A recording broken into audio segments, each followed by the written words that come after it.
Alors, on repart aujourd'hui avec un nouveau chapitre de thermodynamique. On n'attaque pas encore le premier principe, ni le second qui suivra, mais on s'intéresse d'abord aux manières de transférer l'énergie lors d'une transformation. Donc, la transformation, déjà, on va essayer de poser la définition dans cette première partie. La deuxième partie sera consacrée à la définition de ce qu'on appelle le travail mécanique, et les calculs afférents. Et puis la troisième partie, on va introduire le transfert thermique. Alors pour ce qui est d'une définition d'une transformation, on appelle évolution ou transformation.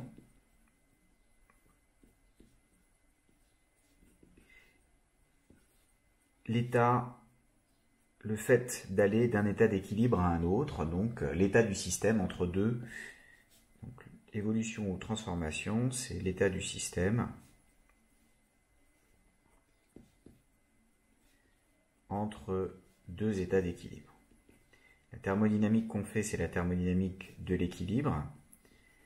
Donc on va toujours d'un état d'équilibre à un autre état d'équilibre, potentiellement en passant par d'autres états d'équilibre au milieu.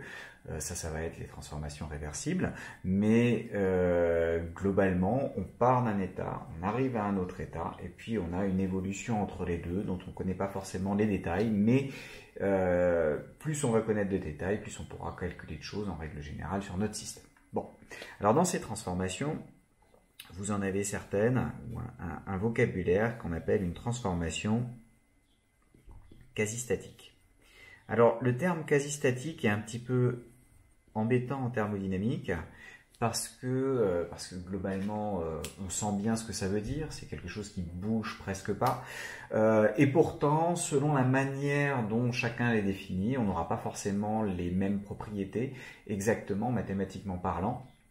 Et comme personne ne s'accorde à savoir qu'est-ce que c'est exactement quasi-statique, enfin, chacun a sa définition qui l'arrange bien dans son domaine d'utilisation, donc ça peut être problématique dans les exercices. La plupart du temps, il va falloir essayer de revenir à la source, c'est-à-dire le fait qu'une transformation est quasi-statique lorsqu'elle est suffisamment lente pour qu'on passe par une suite continue d'états d'équilibre thermodynamiques infiniment voisins les uns des autres.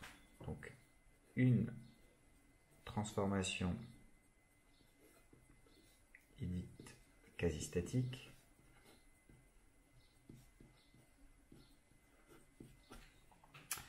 lorsqu'elle est suffisamment lente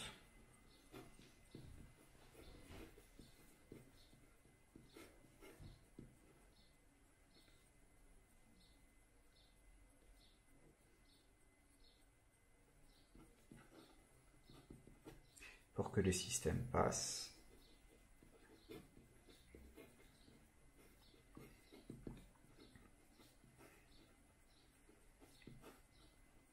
par une succession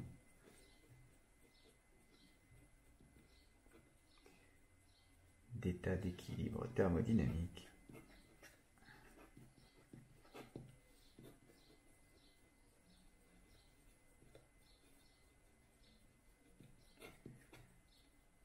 infiniment voisins les uns des autres.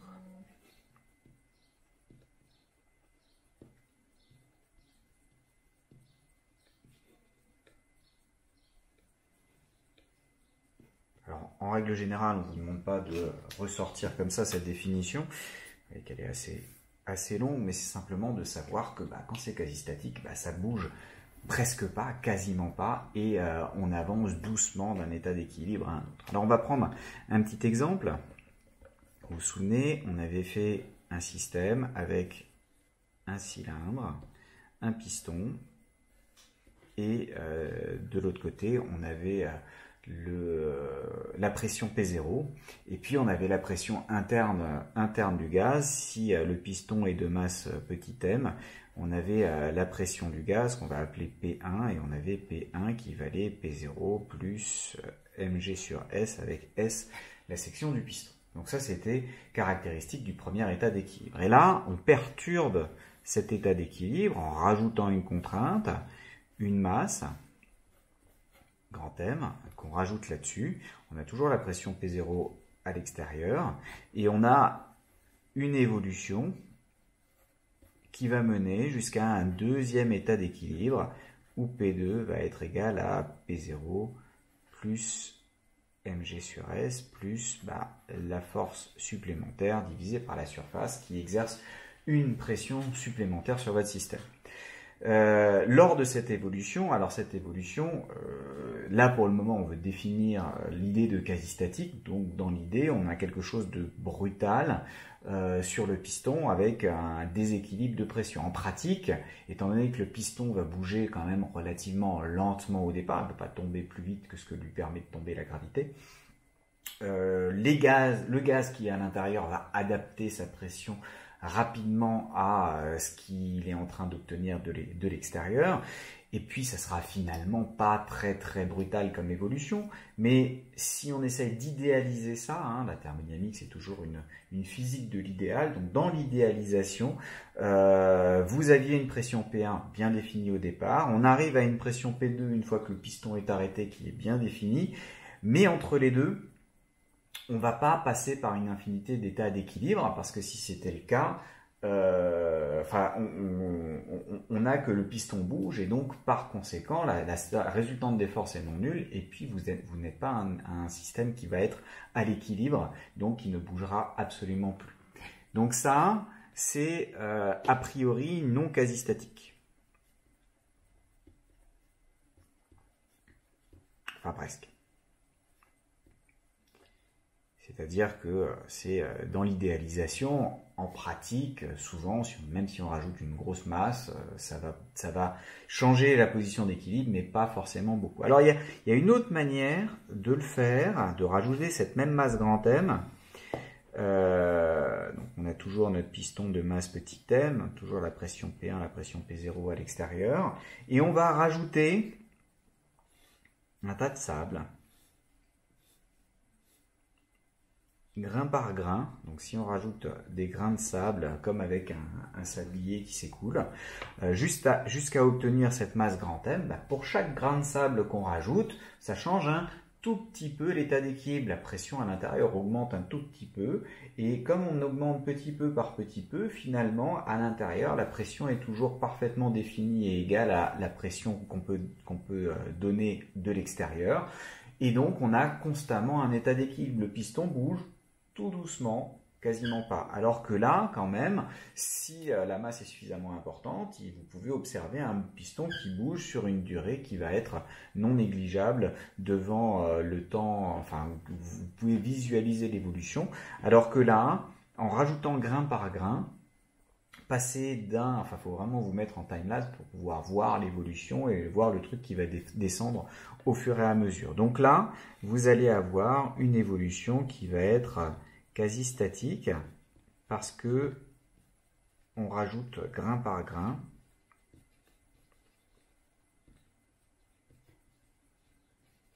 Et la pression, à tout moment, va être correctement définie à l'intérieur de votre système. Et donc en pratique, pour pouvoir considérer un truc comme étant quasi statique, il suffit, ou il faut plutôt, que le temps de relaxation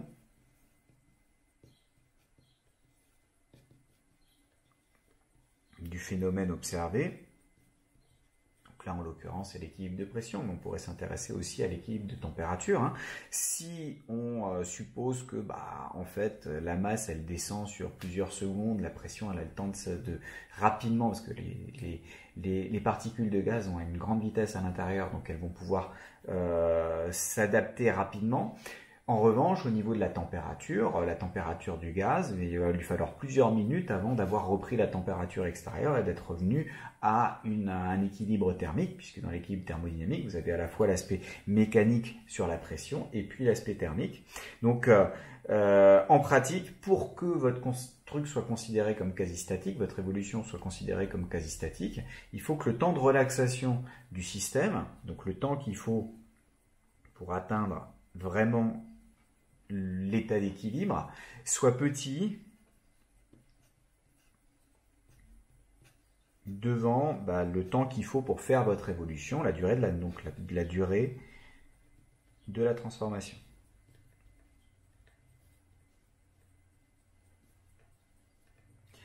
Donc ça vous donne, et c'est à mon avis la manière dont il faut essayer de raisonner pour savoir si une transformation quasi-statique est effectivement quasi-statique ou pas, c'est de regarder les temps de relaxation, c'est-à-dire est-ce que votre système a eu le temps de prendre l'équilibre, et puis justement, si vous le poussez un petit peu, systématiquement, il doit avoir le temps de se remettre globalement à l'équilibre pour pouvoir le visualiser. Ok, donc ça c'était pour une transformation quasi-statique. Après, on a le cas de la transformation réversible. Donc le cas de la transformation réversible, ça va être un cas important, là encore totalement idéal, ce qui n'existera pas dans la réalité, mais très utile d'un point de vue théorique. Donc, on dira qu'une transformation est réversible si elle est quasi-statique et il est possible d'inverser le sens de l'évolution. Donc d'inverser le sens d'évolution en repassant exactement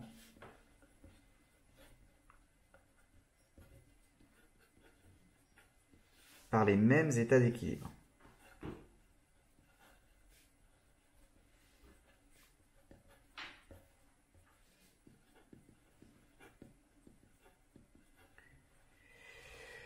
Donc cet aspect-là, ça va être vraiment ce qui vous permet de dire si une transformation est réversible ici. Bon alors, si cette évolution-là, supposons qu'elle ait été quasi-statique. Allez, ça s'évolue quand même relativement lentement, ça bouge pas trop, etc. Mais si vous mettez une grosse masse, qu'est-ce qui va passer pour votre piston? Il va descendre, il va osciller, jusqu'à ce qu'on ait trouvé un état d'équilibre. Bon. Comment est-ce que je reviens en arrière? Il suffit que j'enlève la masse pour pouvoir relâcher la contrainte et revenir. Est-ce que j'observe un passage exactement par les mêmes états d'équilibre? Pour ça, il faudrait que je commence à le voir osciller et ensuite, wow, il remonte jusqu'à sa position initiale. Mais en fait, non. C'est pas du tout comme ça que vous allez le voir. Si vous enlevez la masse à cet endroit-là, ça va remonter d'un coup et osciller autour de la position d'équilibre qui est de l'autre côté. Donc, de toute façon, ce système-là ne peut pas évoluer de manière réversible. Si au contraire, on regarde celui-ci, celui-là, il était déjà bien quasi-statique. En plus, l'évolution va être réversible. Pourquoi? Si vous, au lieu de mettre vos grains de sable les uns après les autres, vous les enlevez, au fur et à mesure, grain de sable par grain de sable, à ce moment-là, votre système va remonter doucement, tout en ayant toujours une évolution bien gentiment continue et sans oscillation, et donc vous repassez exactement par les mêmes états d'équilibre. Alors, à remarquer, c'est dans la définition, si vous avez une transformation réversible, alors forcément, elle est quasi-statique. Le contraire n'est pas vrai. Le contraire n'est pas vrai. Alors, donc la réciproque est fausse. On va voir tout de suite un petit exemple.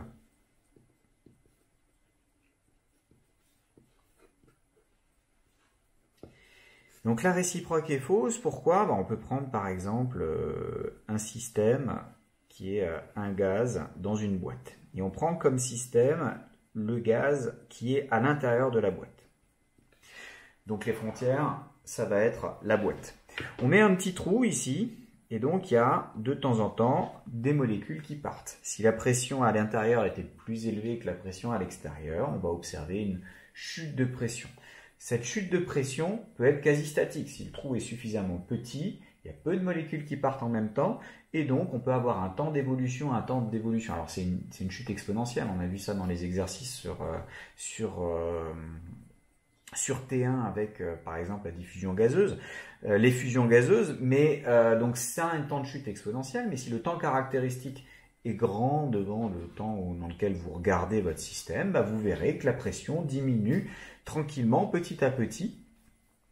Et donc, c'est bien un phénomène qu'on peut considérer comme étant quasi-statique. À tout moment, la pression est bien définie à l'intérieur.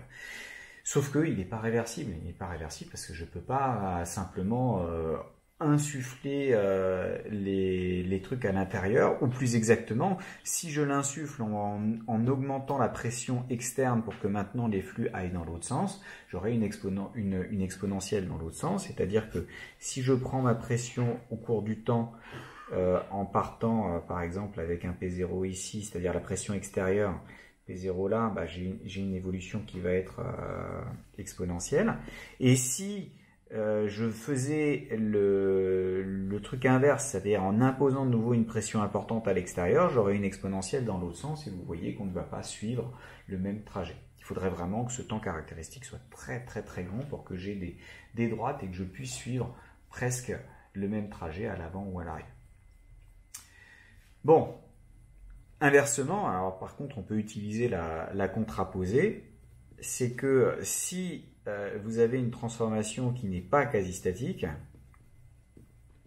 alors vous pouvez être sûr qu'elle n'est pas réversible. C'est simplement la négation de ça. Si A implique B, alors non B implique non A, automatiquement.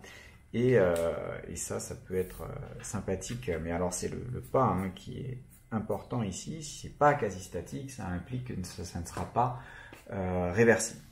On peut avoir une caractérisation pratique. En pratique, si le film de la transformation ou de l'évolution passé à l'envers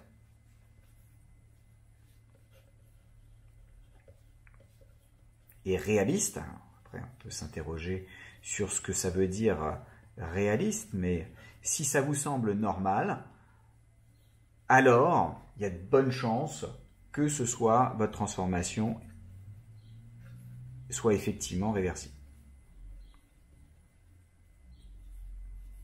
Là, j'en reviens à mon histoire de piston. Je mets une masse dessus, je vois que ça descend. Bon, maintenant, si j'avais fait le film et que je passe à l'envers, j'ai encore la masse dessus. Et je devrais voir un truc qui monte comme ça, hop, qui arrive là, et puis ensuite seulement j'enlève ma masse.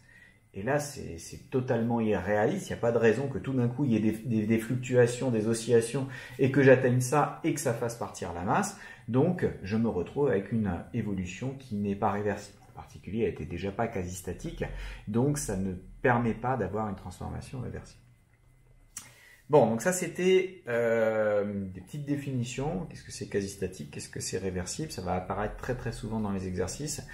Tous les exercices ne vont pas forcément prendre exactement la même définition, on ne va pas entendre la même définition, mais ils s'entendent quand même sur pas mal de choses. Et donc normalement vous devriez pouvoir réussir à voir, mais toujours réfléchissez à l'impact de la modélisation, parce que vous faites des modèles, on modélise une évolution comme étant quasi statique ou réversible.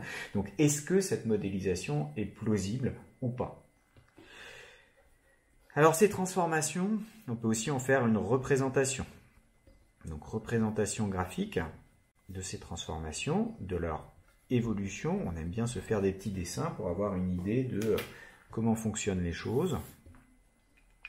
Et on va d'abord introduire la notion de surface caractéristique. Donc, nous, on va s'intéresser principalement à des fluides, donc des choses qui vivent dans un univers pression, volume, température. Donc, si on représente des choses comme ça grâce à cet univers, donc on va prendre par exemple la température par là, on va prendre le volume qui évolue par là, et puis on va prendre la pression. Donc vous avez quelque chose à 3 dimensions à imaginer. Le volume, on va plutôt le mettre dans ce sens-là. Ça va être plus facile d'imaginer votre évolution. Donc vous avez un truc à 3 dimensions, sauf que en règle générale, vous avez une loi, une équation d'état qui est une certaine fonction des variables d'état, donc en l'occurrence P, V et T, qui sera égale à 0. Par exemple, pour un gaz parfait, vous avez PV égale nRT, et donc la fonction f, bah, c'est la fonction qui a PVT associe PV moins nRT, et donc vous avez bien PV moins nRT qui est égal à 0. Ça vous donne un lien entre ces trois grandeurs-là. Vous vivez dans un espace à 3 dimensions, vous avez une contrainte entre ces 3 dimensions, ça réduit donc votre espace à un espace à 2 dimensions, un petit peu comme dans les espaces vectoriels. Donc là, vous avez non pas un plan, parce que c'est pas un espace vectoriel, c'est pas forcément une relation qui va être linéaire, mais une surface.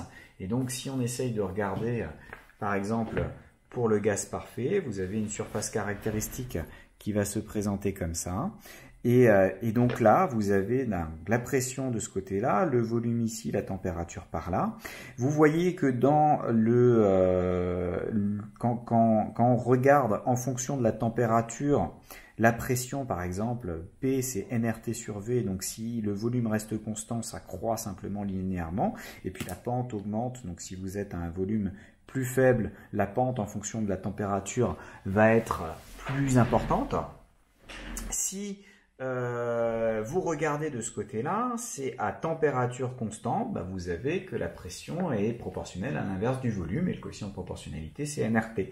Donc on se retrouve avec une hyperbole, et là pareil, on voit l'hyperbole. Et vous avez ici tous les points qui vérifient PV égale nRT pour un n donné dans cet espace. Donc ça vous permet d'avoir une surface caractéristique, mais bon, la plupart du temps, c'est difficile de représenter des trucs à 3 dimensions.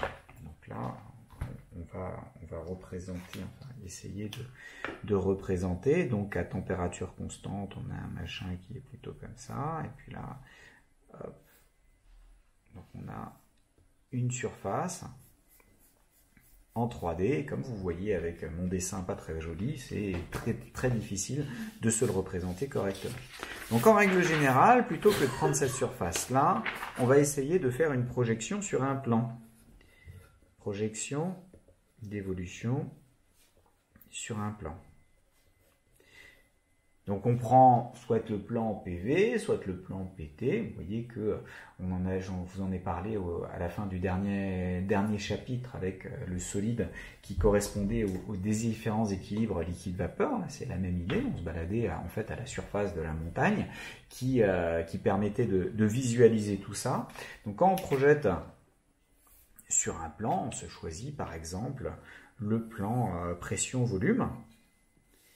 Et sur le plan pression-volume, par exemple, si on regarde une droite horizontale, c'est une évolution isobare, je reste à pression constante. Une droite verticale, ça va être une évolution isocore, je reste à volume constant. Et puis l'hyperbole là qui passe comme ça va être une évolution à température constante. PV égale nRT, donc P c'est nRT sur V avec nRT qui est constant, donc c'est en 1 sur V, donc notre isotherme, vu en 2 dimensions, va se dessiner ainsi, et comme ça on peut voir l'évolution, on sait que on se déplace le long de cette ligne lorsqu'on fait l'évolution, quand on change le volume à température constante, la pression change aussi, etc. Donc ça permet de visualiser. Et vous avez que ici, vous avez donc le cycle à 2 dimensions. Et si je regarde à 3 dimensions, je me déplace sur les bords de cette surface-là. J'ai bien que quand je suis à température constante, j'ai un truc qui est en hyperbole. Ensuite, l'isobar, il est dans un plan qui reste à pression constante. Et puis, l'isocore, elle est dans un plan qui est là. Et donc ici, vous regardez dans cette direction-là pour visualiser ça. Après, si vous regardez dans l'autre direction, donc dans un diagramme qui sera un diagramme pression-température, vous verrez autre chose. Vous verrez une autre évolution. L'isotherme et l'isobar seront droites, alors que l'isocore, elle va vérifier V égale nRT sur P, et donc on va avoir un lien entre T et P. P, ça va être directement, P, ça va être proportionnel à la température.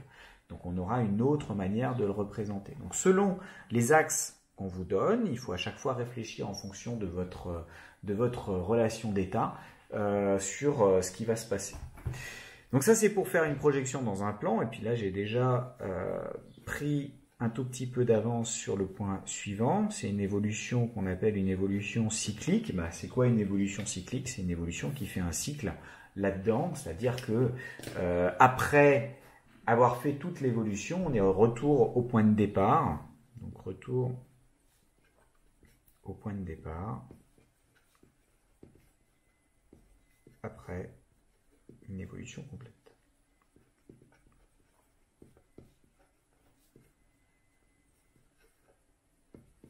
Donc c'est ce qu'on appelle un cycle. Et les cycles vont être importants parce que comme on revient au point de départ, on a des choses comme l'énergie interne, l'enthalpie, qui sont ce qu'on appelle des fonctions d'état, qui ne dépendent que de l'état du système, un peu comme l'énergie potentielle ne dépendait que de l'endroit où vous êtes.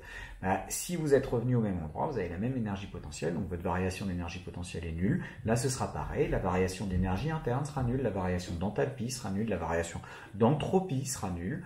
Il y aura eu des modifications lors de l'évolution qu'on va pouvoir quantifier, mais quand on revient au même endroit, on arrive à une variation totale qui est nulle, et c'est ce qu'on appelle la théorie des machines cycliques. Ça permet de simplifier pas mal de calculs, et donc on essaye souvent de se ramener à ça, de voir en quoi les modèles peuvent se ramener à un système qui ressemble à ça. Voilà, alors c'est tout pour cette partie. Dans la prochaine partie, on va présenter le travail mécanique pour voir comment le calculer, notamment dans le cas des fluides et plus particulièrement des gaz.